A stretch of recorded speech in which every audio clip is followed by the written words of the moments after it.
Welcome back. Monday, January 27th, 2020. I am Seth Leibsohn. Welcome to the show. There's a lot of stories today. There's a lot to do. It's a busy day. It's a busy country. Of course, the impeachment trial of the president resumed today in the Senate. I think the public is tired of this. As I pointed out last week, attention was crumbling by viewership. And in one way, that's a bit of a shame because I thought Pat Cipollone and Ken Starr today were simply outstanding.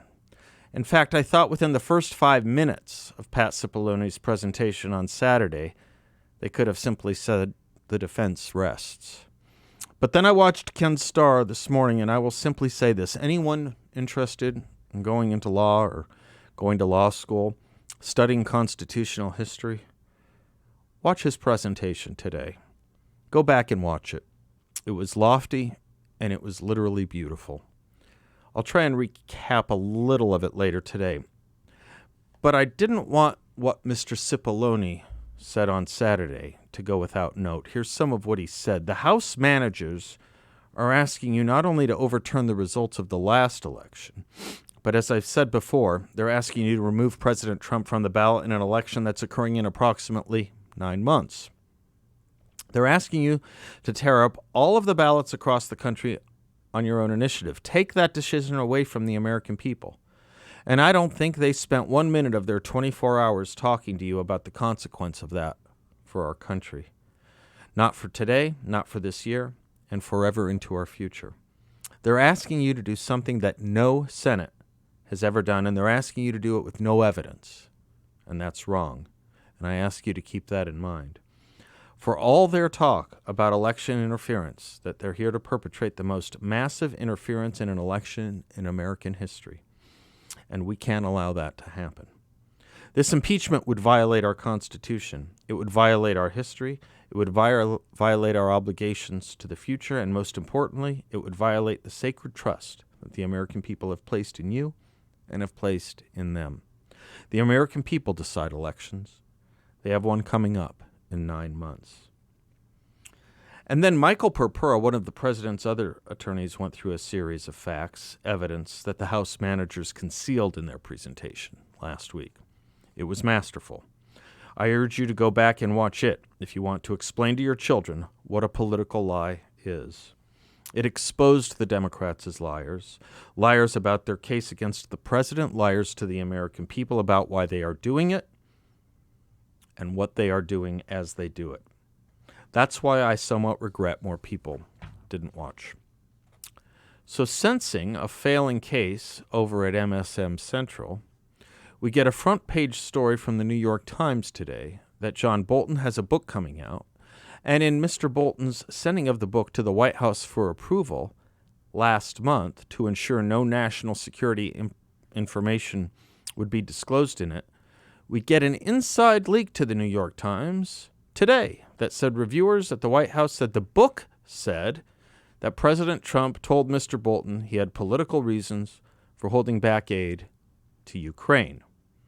Here's the opening line from the New York Times, quote, President Trump told his national security advisor in August that he wanted to continue freezing $391 million in security assistance to Ukraine until officials there helped with investigations into Democrats, including the Bidens, according to an unpublished manuscript by the former advisor John R. Bolton, close quote. But guess what?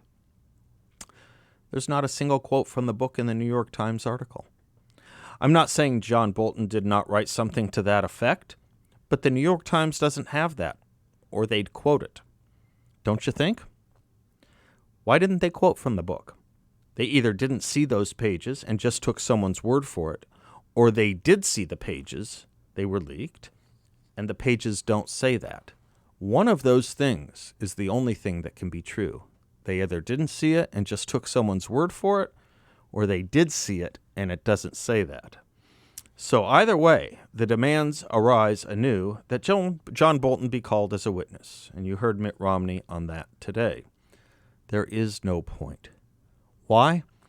Because up until today, no Democrat has ever said anything but negative things about John Bolton. Remember, he couldn't even get a Senate confirmation to be George Bush's ambassador to the United Nations. He had to be recess appointed. Democrats, until yesterday, never trusted or liked John Bolton. Does anybody remember the apoplexy the Democrats and the left went through 2 years ago March when Donald Trump named Bolton his national security advisor? Here's a headline from the mainstream journal titled Foreign Policy. Quote, John Bolton is a national security threat, close quote. That was echoed nearly everywhere. CNBC headline, quote, John Bolton is wrong choice for national security advisor, close quote.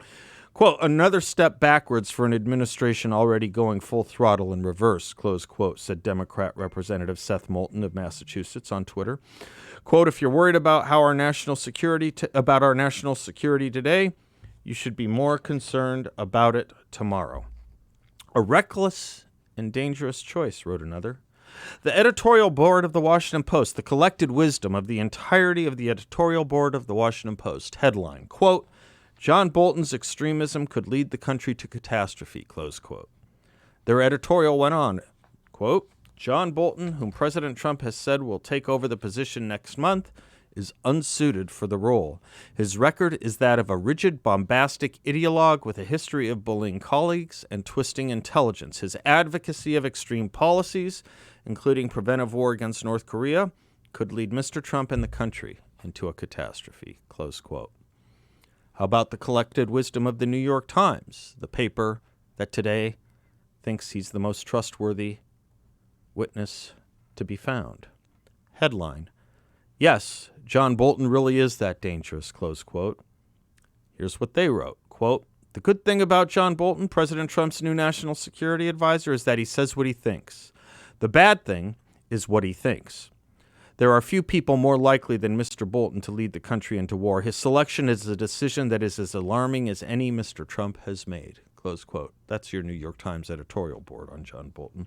Senator Richard Blumenthal, quote, John Bolton's poor judgment and record of reckless right-wing warmongering should disqualify him from any White House role, much less national security advisor, close quote. Former vice presidential nominee and U.S. Senator Tim Kaine, head of the DNC, quote, this is the new national security advisor, disqualified by horrible judgment and dangerous for America and the world, close quote. Bernie Sanders, quote, he was too extreme to be confirmed as UN ambassador in 2005 and is exactly the wrong person to be national security advisor now.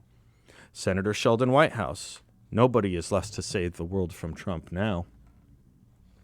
But now, today, John Bolton is the one they want to hear from.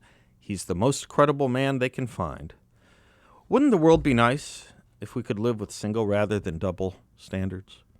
But then there'd be no Democratic Party or mainstream media. There's a second reason Bolton cannot testify. It's called executive privilege. You've heard a lot about it, perhaps, and it's been made controversial, and it doesn't always apply.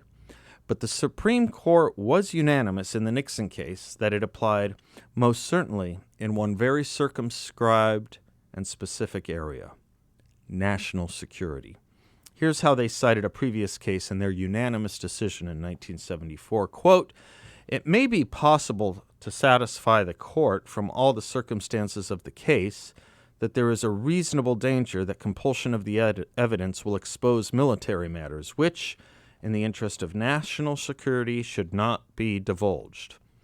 When this is the case, the occasion for the privilege is appropriate, and the court should not jeopardize the security which the privilege is meant to protect by insisting upon an examination of the evidence, even by a judge alone in his own chambers. Close quote. National security. That's where it applies most strongly. And I don't know how you get around that with someone whose title was National Security Advisor. But of course, still yet, we've not heard from our Hulk, Alan Dershowitz. That'll be later today. Between Cipollone, Starr, Purpura, and Dershowitz, I think you will not only be able to say the defense rests, but to the degree that anyone watches any of these arguments, you will have increasing impatience with this farce, and you will have increasing distaste for Democrats, and you will combine those two, have a better cohesion around something I think we lost a long time ago, constitutionalism.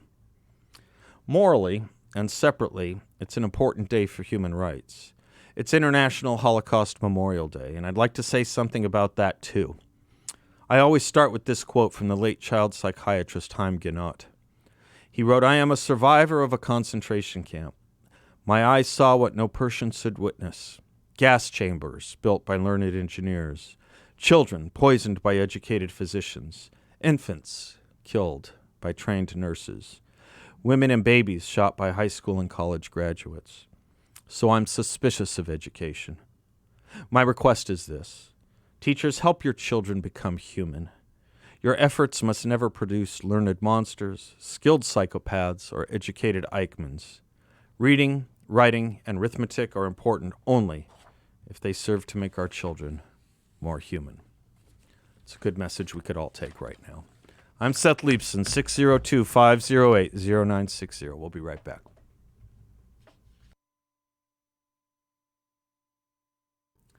I'd like to take a moment to tell you about my friends at Guns Etc.